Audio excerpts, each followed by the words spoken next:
इंदौर के लोक निर्माण विभाग कार्यालय के संभाग क्रमांक 2 के स्थापना शाखा में पदस्थ बाबुओं द्वारा कार्य नहीं करने की शिकायत कर्मचारी संगठन द्वारा की गई है।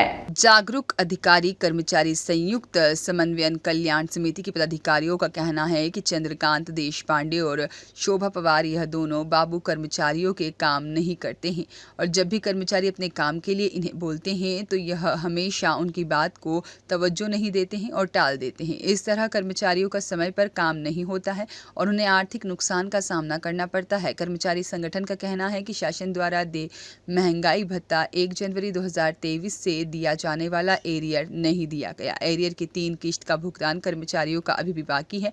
1 जुलाई 2023 से दे महंगाई भत्ते की 2 किश्तें अभी भी बाकी हैं।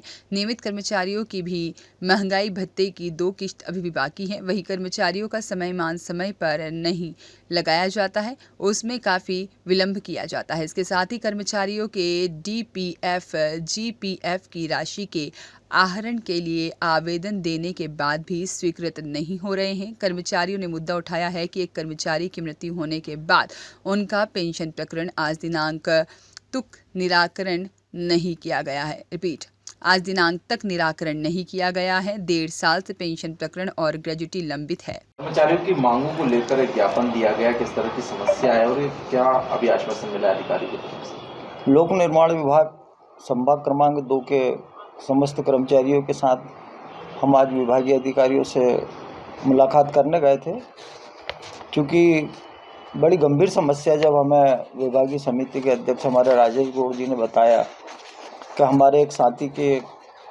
मृत्यु को 2 वर्ष हो गए और उसको पेंशन आज तक की नहीं मिली, और जो हमारे मृतक साथी मुनीर खां है उसकी पत्नी नेत्री ने, और उनका गुजर बसर कैसे चल रहा है सुनकर के बड़ा व्यथा हुई, दुख भी हुआ, और इसीलिए हम आज अधिकारियों से मिलने आए। हमने भी अधिकारियों को जो समस्या है उससे अवगत कराया है। जो एरियर की राशि 3 किस्तों में शासन द्वारा सितंबर माह तक के 3 किस्तें देना थी, उस किस्तों का भुगतान भी अभी तक के नहीं हुआ है, और इस तरह की अन्य समस्याओं को लेकर के हमने विभागीय अधिकारियों को अवगत कराया है। जो खरत साहब है, ये इसी हैं, उनसे भी मुलाकात हुई। उन्होंने कहा मेरे जानकारी में ये समस्याओं का था नहीं, अब मेरे जानकारी में समस्या आई है तो मैं उसको निपटारा करूँगा। शायद वो किसी विषय में नाराज़ भी हुए, फिर जब उनको समस्याओं का पता लगा तो उन्होंने जो संबंधित अधिकारी जो संभाग क्रमांक 2 के बैठे हुए थे उनको बोला कि इसको बैठ कर को निराकरण इसका करो, और यदि नहीं हो तो मेरे पास आओ, और जो संबंधित लिपिक से इन लोगों को समस्या है उसको हटाओ यदि वो काम नहीं करता। और वास्तविक बात है 6 माह तक के GPF नहीं होना, DPF नहीं होना बड़ी गंभीर समस्या है।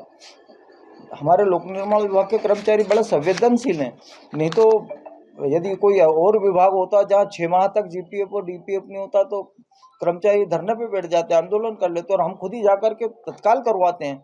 मतलब ऐसा कहीं नहीं होता कि जहाँ 6 माह तक के GPF ही नहीं। आवेदन व्यक्ति देता है या तो अपनी पत्नी की बीमारी, परिवार में कोई बीमारी या घर में कोई मांगलिक कार्य हो तो GPF लेता है, अति आवश्यक होने पर ही GPF का आवेदन देता है, और उसके पश्चात यदि 6 माह तक के उस पर कोई कार्रवाई नहीं होती तो बड़ा गंभीर मुद्दा है। इन सारी गंभीर मुद्दों को लेकर के आज हमें विभागीय अधिकारियों को अवगत कराया। यदि इसका निराकरण नहीं होगा तो हम आगे इनके खिलाफ कार्रवाई करेंगे। हरीश बोयत, प्रांतीय महामंत्री, जागरूक अधिकारी कर्मचारी संघ। ज्ञापन में आज हम PWD विभाग में हमारे भाई राजेश भैया उन्होंने बतलाया कि हमारे यहाँ की बहुत सारी समस्या हैं, यहाँ कर्मचारी भाई त्रस्त हैं, तो हमारे कर्मचारी नेता हरीश बोयत जी हम सब लोग मिलकर यहाँ आए। जब हमने यहाँ कर्मचारी भाइयों से मिला तो सभी लोग बड़ा दुखी थे। बोलो भाई साहब हमारी किस्तें नहीं निकल रही है, एरियर नहीं निकल रहा है, GPF नहीं निकल रहा है, बहुत सारी समस्या उन्होंने बतलाई हमको। फिर हम माननीय क्रमांक 2 के PWD के अधिकारी हम उनके पास गए, उनसे संपर्क करा, उनसे बात करी, तो उन्होंने बोला यार मेरे को नॉलेज में नहीं था, ये मेरे पास आया है। तो यहाँ कुछ बाबू लोग जो हैं कर्मचारी हैं जो वो मतलब हिटलर शाही उनकी, मतलब कि किसी का काम नहीं करना, बहुत सारे लोग बता रहे थे कि बोले भैया ये काम नहीं करता है, जीपीएफ हुआ, बहुत सारे लोगों के और भी अन्य काम ऐसे पेंडिंग पड़े हुए हैं कि कर नहीं रहा है वो। उस बारे में हमने उनसे शिकायत करी, बातचीत करा, तो उन्होंने हमको आश्वासन दिया है कि नहीं मुझे आज ज्ञात हुआ है और मैं इनको यहाँ से ये कार्रवाई करवाता हूँ और नहीं होगा तो हम इसको हटाएंगे। रमेश यादव, संयुक्त मोर्चा, इंदौर जिला।